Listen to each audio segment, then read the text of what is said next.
If you're listening on podcast, be sure to tune in to our YouTube channel on YouTube at Wild and Weird WV. Welcome to Wild and Weird Radio, a Wild and Weird West Virginia podcast.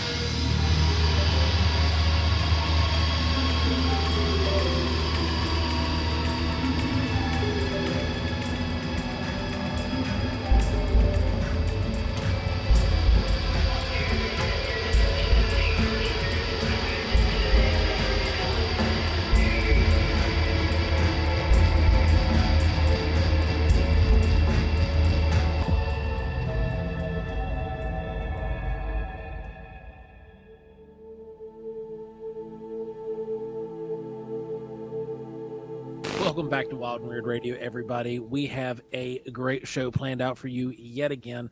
And before we get into it, though, just remember, like you heard in the intro, go like, share, subscribe, find us on YouTube. We are, by the time you listen to this, we will have breached our latest milestone, and we wouldn't have been able to do it without you. And if you go back in time from when you're listening to this and look at our social medias and things like that, you will very likely see what it is exactly we're talking about, and there will be a celebration involved that you do not want to miss because it will be of epic proportion.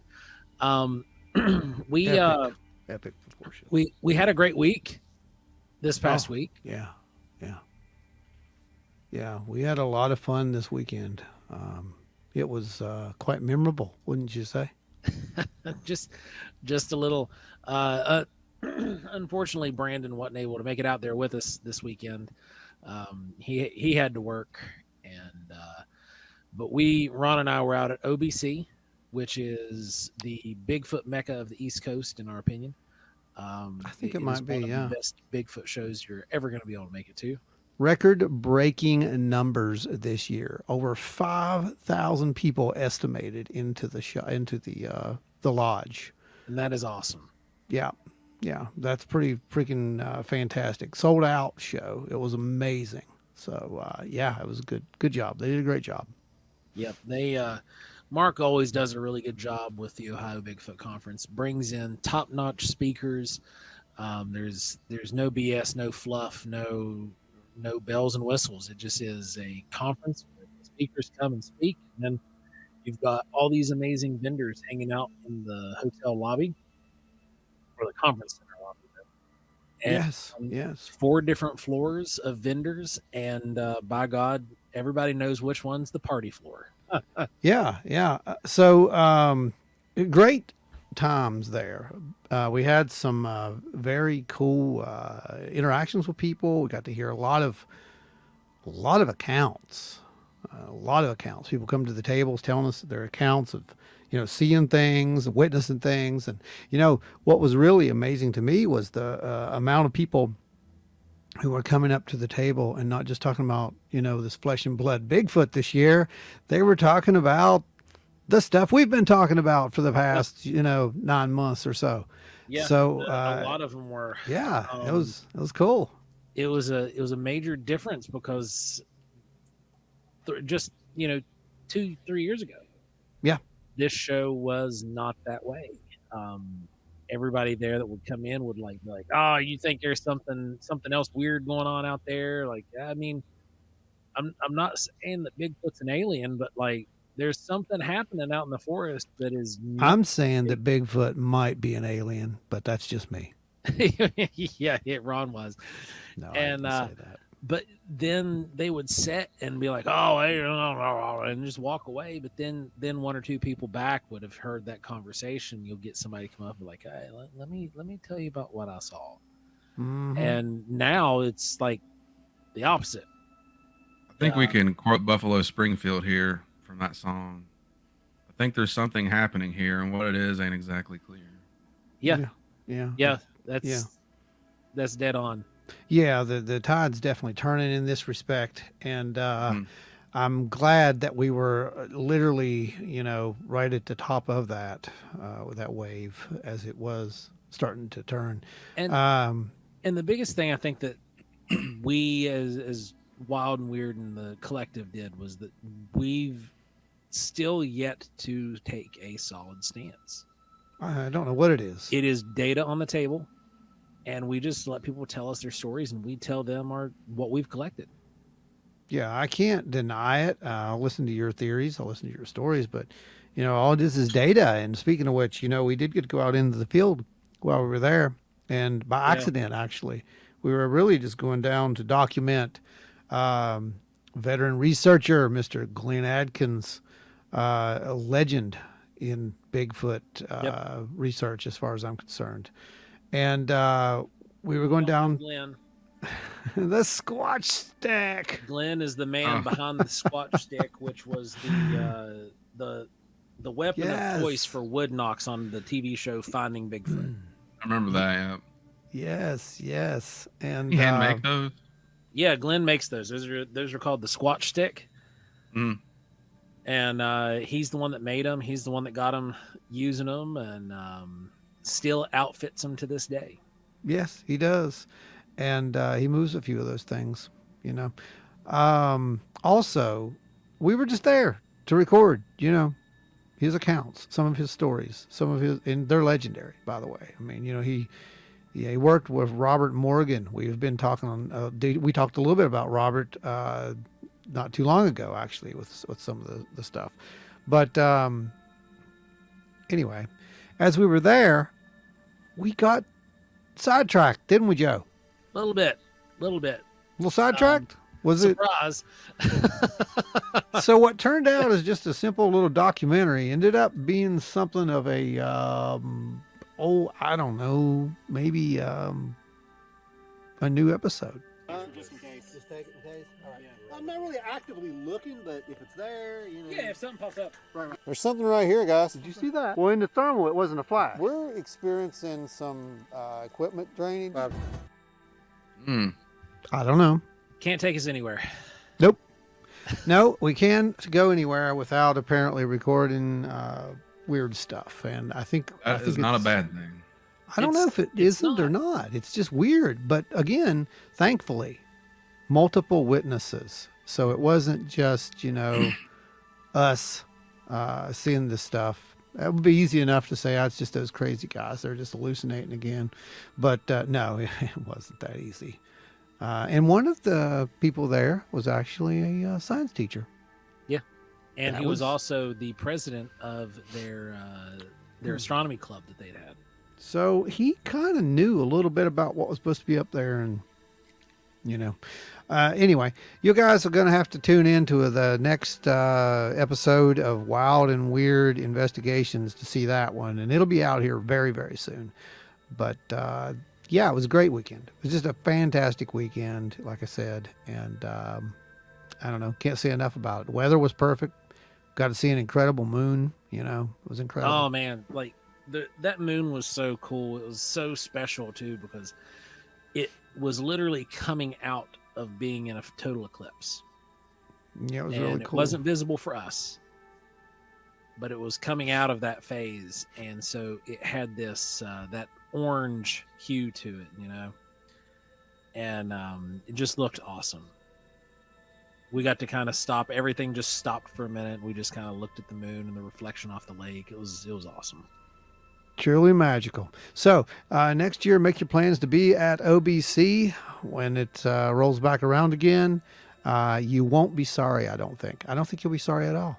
No, you won't. You won't regret it. It is one of the best show experiences, especially for a single day show that we have all year. Mm-hmm. Couldn't agree more. Well, gents, that was the news this week, because we've got a hefty episode, a weird, kind of an episode that we hint about from time to time. Like, we kind of talk about this all the time, right? But we just went ahead and devoted an entire episode to it this time. Yep. Well, for those of you guys who are wondering, this episode is about the correlation between aliens and owls and other creatures like deer, basically screen images, right? Mm-hmm. Yeah, screen images. Pretty much. As far as it goes with, the whole alien owl thing. The main thing, if you look that up, you're going to find Mike Cleland's work. He's the guy who has pretty much ran with the torch on this and is the lead researcher in it. But I first heard of Mike a few years back there when someone had told me about him, asked me if I ever heard of this guy. I'm like, no, not really. And then out of synchronicity or out of wiretap, I ended up seeing a video. I believe it was suggested to me on YouTube, honestly, and it was one of his lectures. So I watched it, and I was like, "Wow, this is pretty amazing stuff." And yeah, his whole series on the messengers is on there, and it'll really make you think because he started researching that owl alien connection somewhere around 2006 or so, and he believes there's a lot of symbology involved. We're dealing with something that's just, well, truly, it is truly alien. I mean, if you want to get down to the actual word and the meaning of it, this is an alien thing. And I don't mean by alien as outer space. It could be that, but it's an alien way of thinking. It's a concept that's very, very beyond. Yep. His books are really good too. If you guys have never read them, I was flipping through the second one that was about witness accounts as research for this episode, and it's a crazy one. One of the one of the other really good things you can find when you start searching this stuff out, there's a documentary. It used to be on Amazon Prime, but it was a combination of the videos you'll see on YouTube mixed with one-on-one interviews, art involved as well, and it was called "That's No Owl," and it explored this phenomena where people are seeing. They're experiencing one thing, but they are seeing something. And we've talked about it on the show before. Like Ron mentioned earlier, it's something that we've mentioned countless times, actually. And this is the episode to tackle it all. You will see these experiences where someone saw an owl, or they saw a deer, or some other kind of extremely peaceful creature in all other scenarios, but it's just in a place that shouldn't be, like on your windowsill or in your bedroom, or you just run into it and it doesn't run from you. It doesn't react like a normal wild animal. Is there generally staring at you stoically, and you may or may not experiencing some other kind of phenomenon other than just the typical run of the wild. Yeah. Oftentimes there's distortions with these animals that we see, and typically the witness doesn't question those distortions. It could be I think Mike had said 25% of the recovered memories from some of the experiencers that he's dealt with, they report a 4-foot owl. A 4-foot owl staring in the window at them, or like you said, like in their rooms or in their house or something. The deer will do strange things. Under hypnosis, they ask about the owl, and they're like, well, it's not an owl at all. It's wearing a skin tight bodysuit. It's got big black eyes. And then they realize, well, that's not an owl. But there's also actual owls involved and synchronicities that are involved. And we've talked about that before as well. We had a whole episode on synchronicities and numbers and so forth. And it seems that these kind of things follow these witnesses, like incredible synchronicities. Right, Brandon? Yep. There's one account that I actually highlighted in particular from the second Messenger's book, if you want me to read that really quick, because it's full of weird stuff. So this couple in England, they used to investigate crop circles back in the mid-90s. It was the big thing to do. Yeah, and they noticed all these weird synchronicities that started happening with owls. They said they were about a mile from a place called the Tires. Something amazing happened. A white owl glided gracefully into their headlight beams and flew right in front of their car. just a few feet off the road. They both got the sense that it was guiding them somewhere. Caught up in the thrill of following the majestic bird through the night, Bird accelerated to keep up with the owl. Suddenly, the owl just disappeared. Then the car was driving itself. They took a sharp left turn and began heading up a hill. They kept driving until they saw the white owl again. It was perched on a fence post this time and was staring at them. He slammed on the brakes and pulled off to the side of the road, and they got out of the car. When they got out of the car, the air felt like it had like a static charge to it. Mm-hmm. And as they approached the owl, without a sound, it spread its wings and flew away from him, gliding just a few feet off the ground. His wife started experiencing weird visual sensations. She saw the ground moving, zipping along below her, getting closer and then further away. It took a moment, but she eventually realized she was seeing through the eyes of the owl. She saw farmland undulating as if she was gliding across the terrain. And she said the vision only lasted a few moments, but it seemed extremely real to her. She tried to make sense of what she had just experienced. She described the visual interpretations to Bert, her husband, and she was certain that the owl was heading toward a field. They suddenly realized they were at a site called Knob Hill, and they had no idea how they ended up there. The original destination had been the place called the Tires, an entirely different location. Following that owl into the night had dragged them off course drastically, apparently leading them to that spot for some reason. They returned to their car, raced along the winding farm roads back toward the Tires. When they arrived at the small parking lot, the owl was nowhere to be seen. So it's like, Those types of stories are just so bizarre, especially, up to a certain point, it seems like you're just following a harmless creature. And then there's static discharge. And then seemingly the car is driving itself and then experiencing out of body experiences. But is that truly an out of body experience, or was she just in the other body, or was that her? Yeah, it's hard to say because a lot of these, they deal in, like you said, that screen memory thing. That's the images, and basically that's no one knows what that is. There's a theory that it's a product of the human mind, as maybe protection of some sort, or to protect you from a traumatic memory, which we see in trauma cases today. PTSD arises, as symptoms of this, or is it deliberately planted into the head? We showed how that can happen as well, or sort of anyway. It's theoretically possible, but I don't know. I mean, and we have to remember sometimes these aren't just owls. Sometimes they're deer, they're whatever.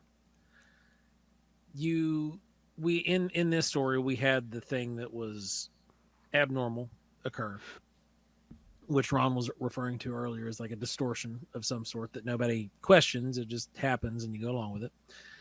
Mm-hmm. It might just be me, but let's look at what we have going on in the modern day. You cannot turn on social media without seeing people with 6 fingers, 7 fingers, 5,000 teeth, all right here in the front row. And really strange proportions, right?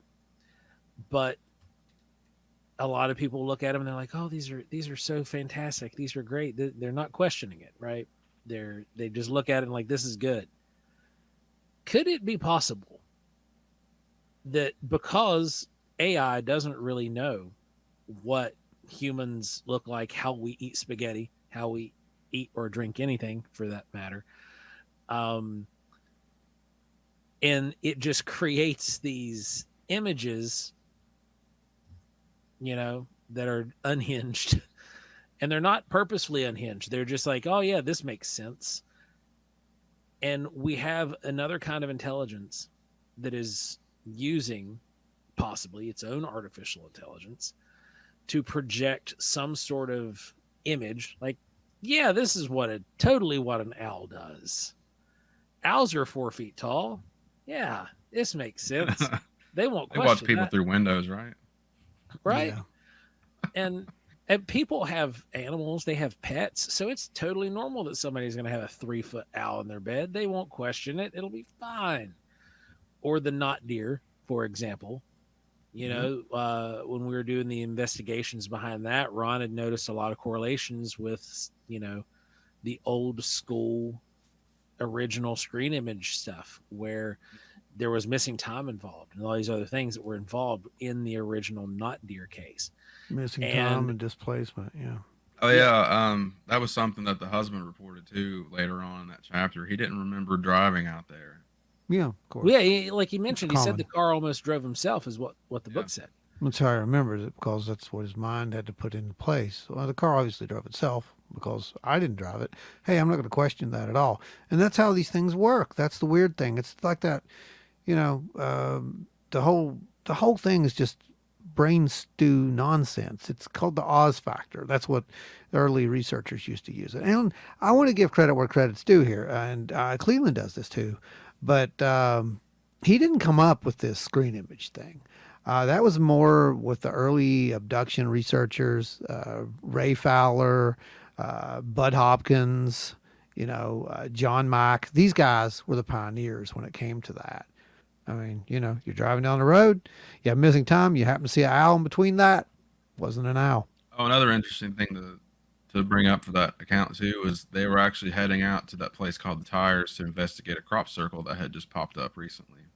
Synchronicity. There you go. It's like it was leading them away from it for some reason, is what it seemed like from the description. Yeah, yeah. Well, there's a lot of people who think that the crop circles are mostly bunk, and this could have been something reaching out. I mean, this theory, this idea I'm spilling out right now is reaching, but like it could have been like, yeah, no, don't look over there. You're not going to find anything. Look over here. Yeah, maybe. Yeah, I mean, who knows as far as Because it it goes. knows you're looking. When Well, you start dealing with this phenomena, like you cannot convince me that it does not know you're looking. Yeah. There's It no definitely way knows that you're you can looking. hide yourself from it. Like it's like, oh, you're interesting. Mm-hmm. It does What's seem that that old way, doesn't it? phrase? That old phrase. Sometimes when you stare into the void stares back. Right. Yeah. Well, in this case, sometimes the void will grab you and throw you on a metal table and do some weird experiments to you, apparently. So, Yeah. I mean, Put a probe up your butt. I don't know. I don't know about that. I've never heard, honestly, I've never met anyone who, I've never met one single experiencer who has told me that, to be honest with you. I've read it multiple times, as have you, but I've and never according had to one. the documentary that of the first episode of South Park, that's how it works. Yeah. I mean, was really, one I in think particular- that's really what popularized it, though. Yeah, there was What one UFO popularized account though. Now, what popularized it would have been the Strieber communion story. That's Yeah, what I would say popularized it. communion. Yeah, it popularized it within the normal the circles that those people traveled in. But like I'm saying, at large, like the pop culture community, I think. Oh, really yeah. grabbed Yeah, the yeah. hold of it. Absolutely. That's when everybody was saying, "Oh, you got abducted. Did they touch you funny?" That literally everybody was in it at that point and made a whole big mockery of it. But Yeah, it's really Yeah. hilarious, isn't it?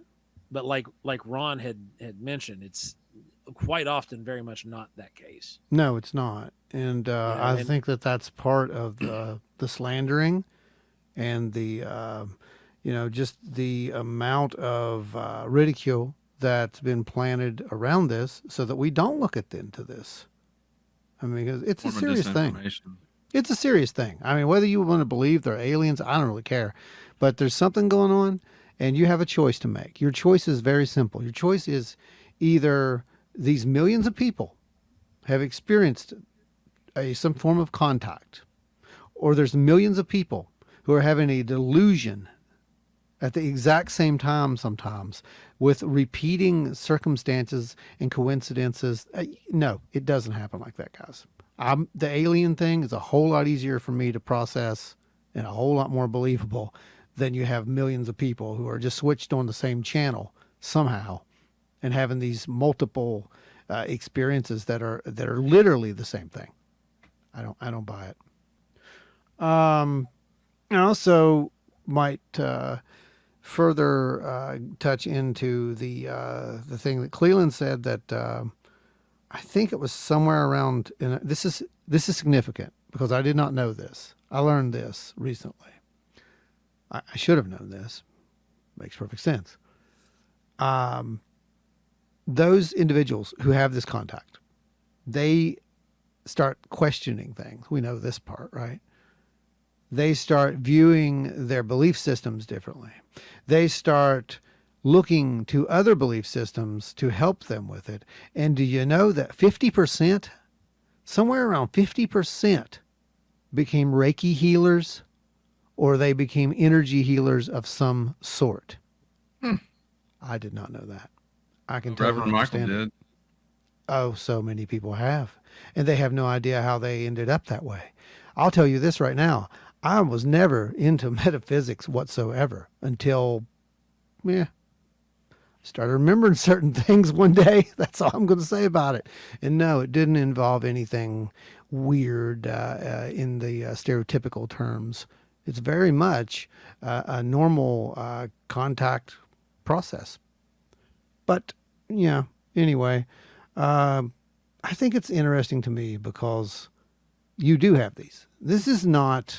These experiences are not modern. I think we need to touch that.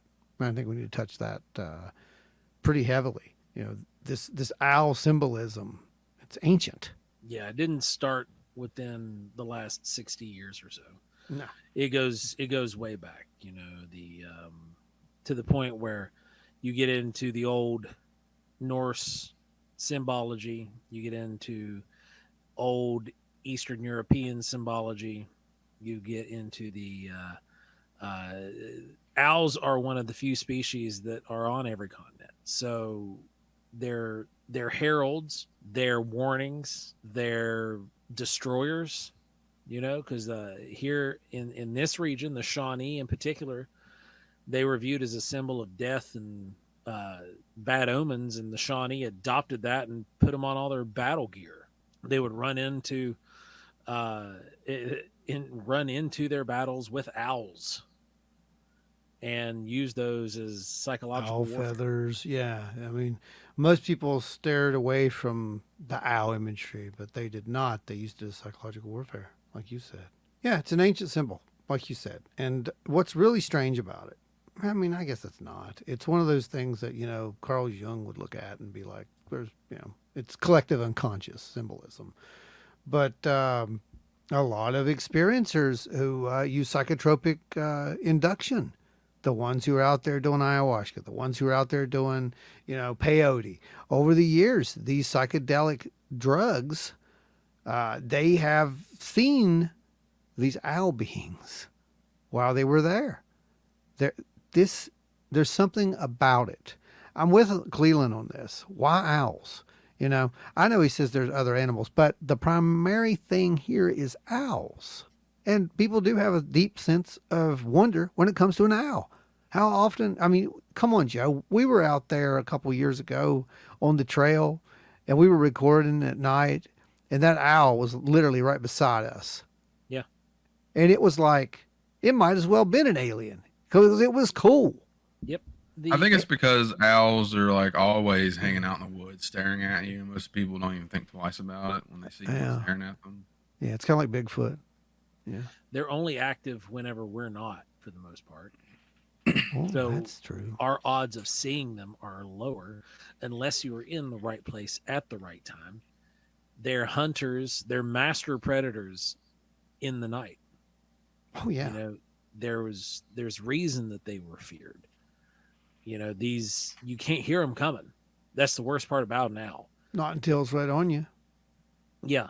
And if you are walking, and some owls will get territorial, especially during brooding season. And if you're walking through the forest and it's nighttime, you can get beamed with one of these 5-pound flying missiles and you'll walk away with scars from it and you will have never heard the instance take place. You will feel it. It will dang near knock you over and you'll never know that happened, but you'll know it was an owl because you see it taking off and flying away from you. So it makes sense why in the back of our minds, they hold this mystical property. but they're also very endearing animals. You know, they will build a relationship with humans. They're one of the few wild birds that will build a relationship with humans, and that is that's something that's very intriguing, especially when you start coming into this whole not like that's no owl scenario, because how often in the past could it have not been? But they were just so used to working or having an owl visit that now whatever it is that could project that type of imagery could pay you a visit and you'd never think anything of it because you all often frequented by a normal run-of-the-mill owl. Yeah, yeah, it totally could be that. I mean, you know, the setup, so to speak. I mean, who knows? It's hard to say. Like I said, we've all seen owls. You know, we've all seen deer. We've all seen, you know, as Cleveland said, sometimes they appear as sheep, as cats even. I'm in trouble. No, um, but here's the thing: in a couple of the rarer instances, they appear as Jesus or other religious figures. I think 20%, I think, or something. I can't remember what it was. It was the number was. But the whole point is that that's more evidence toward the screen image being an artificial implant or either something for the mind to, you know, try to wrap around based on a belief system. It seems like every other year or so you get reports of people seeing Virgin Mary like out in the woods or something somewhere. Or on Usually like in South America or Europe. Yeah. Yeah, it's through the cultural, basically the cultural window, right? I mean, that's literally what you're saying, because it's almost always something to do with the culture. Like, you got to think, you know, some people, they're probably not going to see, you know, you or me, we go in under regression, you know, we're probably not going to see Buddha. That's what I'm saying. We might, but we probably are not going to see Buddha. So, you know, that's kind of the thing. You know, we're just subject to either our own minds or something being put into our minds to make us see that, which means that the intelligence has to understand what we want to see. You see, this is where it gets confusing and complicated. It's also where it falls into some of these stranger Sasquatch, these stranger, you know, Bigfoot cases that That's something I was going to bring up reported. too, because in the second Messenger's book, people reported seeing orbs Yeah, hovering over a field, and then it would disappear into a building, and then they would look in the building, and there would be owls inside the building. right. Like a random family of owls would be inside of the shed for some reason. Right. There's a case where I believe there was a blue light observed, right, that came through the sky and it crashed into the attic of their farmhouse or something to that nature. It was to a barn, I believe it was. And they saw the blue glow and they went up there, you know, what's up there? You know, is ET up here? You know, and no, it's a bunch of little owls and they don't question it at all. That's what See, I that's think. the thing. That's what I think it is about when people see orbs with Bigfoot. Why they associate that? I think they're not really seeing Bigfoot itself. They're seeing a projected image of Bigfoot. Yeah. And maybe Right. that image can only last so long, and then it Right. dissipates into this orb. Right, exactly. And so that's one of the things that Cleland had talked about. He had said that, and I've heard this with many other witnesses in other cases as well. They hear the words in their head, ow, ow, ow, ow, ow, you know, over and over again, you know, and some of these people who are, you know, being taken, again, I don't like the word abduction. Taken works much better. I won't go into that. We don't have enough time. Maybe But they scan your brain and they're like, "What is this person expecting to see right Right. now?" And if you got Right. Bigfoot on the mind, that's right, what's what gonna can I jump out right do? Yes, what can I do to initiate to get my way, but not scare the living bejesus out of this individual to where it's completely useless to me. Well, if you think about how movement operates with an owl, owls can move their head on a swivel 180 degrees. Yeah, They that's right. turn their heads like completely sideways, but will be looking directly at you, and sometimes can turn their heads upside down. Mhm. And it's very unnatural movement. We wouldn't question it. So if there was some creature that was behind the curtain, so to speak, and it was moving its head in weird, bizarre ways that our physiology just doesn't operate, it wouldn't surprise to see an owl make those movements. Right. Right. But it really comes down to, are we talking about owls? I don't think we are. I mean, I'm kind of going off, probably off a little bit on this one because I originally thought, yeah, anytime we were talking about owls, then it's going to be, it could be an alien, or it could be an extra dimensional, or it could be whatever these things are. That's Sometimes, usually what a lot of people will expect when they're out in the woods. They're like, whenever they're walking through a bunch of trees, they're like, "Oh, I'm probably going to see an owl." right, right. Or I'd So like to I'm see just an owl, wondering. something like that. So I'm wondering how many times they're actually owls. That's what I'm trying to get at.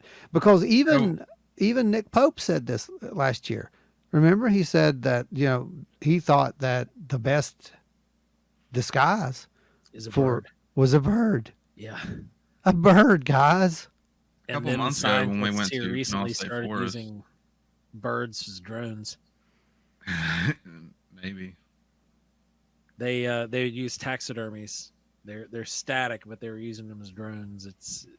They're using it to observe wildlife currently.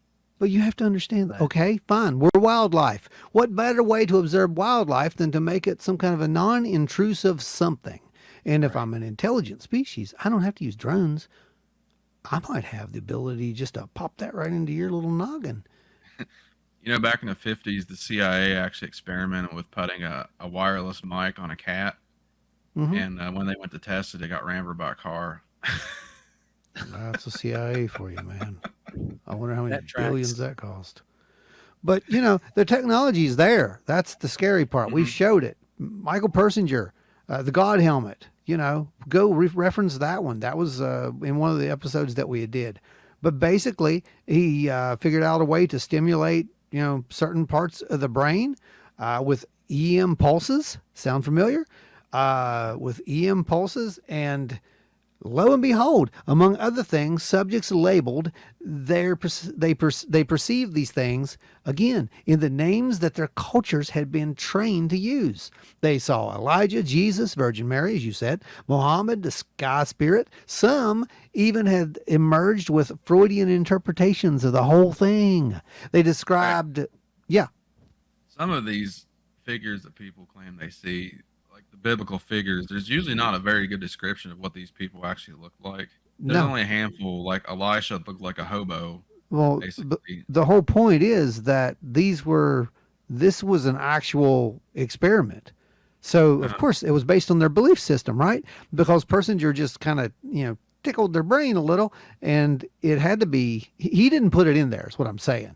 He yeah, just yeah. opened up the gate and let them see it. But they described it as they understood it.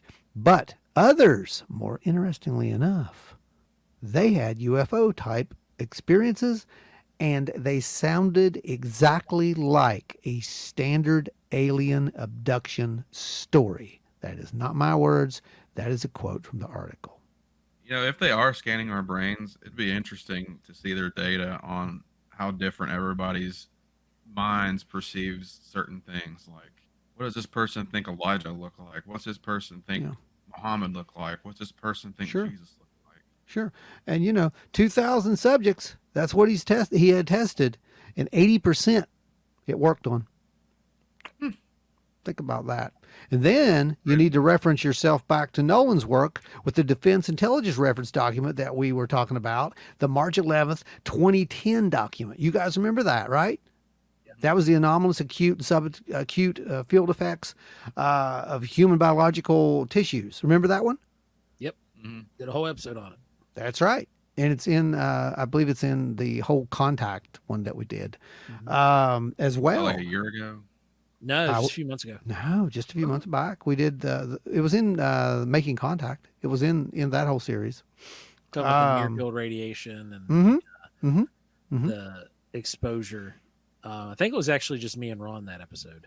Might have been. Right I don't here know. is where Ron's going to plaster that episode information right Yeah, Yeah, we'll it'll- put the name somewhere. It'll be down here somewhere. Yeah, and that space it says Wild and Weird Radio.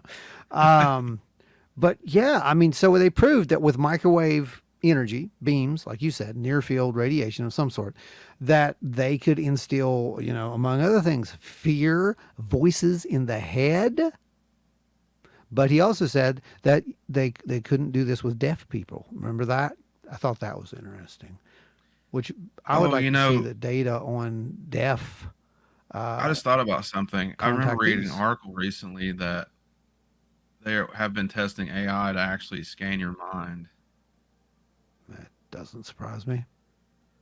Not at all. I wouldn't be Maybe that's surprised why if it was most of 20. the human depictions now have 5 fingers. Maybe they figured it out. Or 4 fingers like the Simpsons. Yeah. You know, either way. But I find it interesting because of these weird synchronicities that occur too. And Joseph, you cannot deny that we have been on the receiving end of some of these weird synchronous events. In It's true. fact, we just had one happen. Did we not? We did. Literally. And it's pretty crazy because no spoiler before, because you're going to see it anyway. It's going to be in the video. But there's at one point when we were standing out there and Glenn was telling us a story about seeing weird lights across the lake. When he says lights, I'm scanning the skies, you know, just looking around up there. And all of a sudden, speaking of lights, boosh, right there. Yep. Yep. Now, what's And weird, I saw a visible flash. that's the weird part. Joe saw a visible flash and we were both like, did you see that? Yeah. He's like, what was that flash? I'm like, I didn't see a flash, but I saw one of them. Yeah, because Ron was looking through the thermal at the time. Yeah. Yeah. And I saw a visible bluish white flash that was almost like somebody, you know, when you were all kids and your mom took you to J.C. Penney's to go get your pictures taken, and you're sitting in that dark room with like a brown drab curtain behind you, and all of a sudden they're taking pictures and hitting you with the high beams. That's the kind of flash it looked like. It was a blue white flash like that, and it was just real pow. And I was like, whoa. I said, what was it? Because Ron was like, did you see that? And at the same time he was saying, did you see that? I was saying, what was that? Yeah, you did. Yeah. And- well, what was that? Then he said, did you see that? And I was like, yeah, I saw that flash. And he was like, yeah, did a flash? Wait, I saw this. And I turned around and he's got the thermal. And, you know, Yep. Yep. You think And maybe there- you picked that up psychically? Oh, well, that's entirely Ron didn't possible. Who knows? I mean, it might be. What's I mean, really interesting is that I mean, it's none not of us on. did. You know it's what not- the dumb thing was? None of us did. None of us looked at our clocks. That's weird. We None of us didn't. looked at our watches or phones to see what time it was. Nothing like that. So I mean, Huh. for all we know, I got beamed up and beamed back down real quick. Maybe. I don't know. You're right. I don't remember doing that. And we that's didn't even odd. think to look at it, did we? No, because I Which is usually do. The weird part, because normally we will look at your clocks. What time was it? When was the last time you remember looking at your clock? And then we look at our cameras. To We see how much didn't- time has elapsed, and we did Yeah. not do that. No, we didn't even make. Question. We didn't even make a note of when the sighting was. Yep. It's on, of course, It'd be the on the camera. it's on the camera, of course, yes. But we didn't make a note. We didn't make an actual field note of when that sighting was at all, and didn't even question it. That's weird. Well, there you go. It's kind of that kind of stuff. But here's what I'm saying is, he perceived that flash, but I saw, you know, the little light shooting across the sky about the exact same time. But this full spectrum camera didn't get a flash either. So that means there That's was what no reminds me visible of. light. That reminds me of like how people will see a UFO and then they'll take a picture and see something else entirely on that picture than what they saw. Right. That's what that reminds me of. Right. Right. It's almost the exact same kind of thing that, you know, that we're talking about.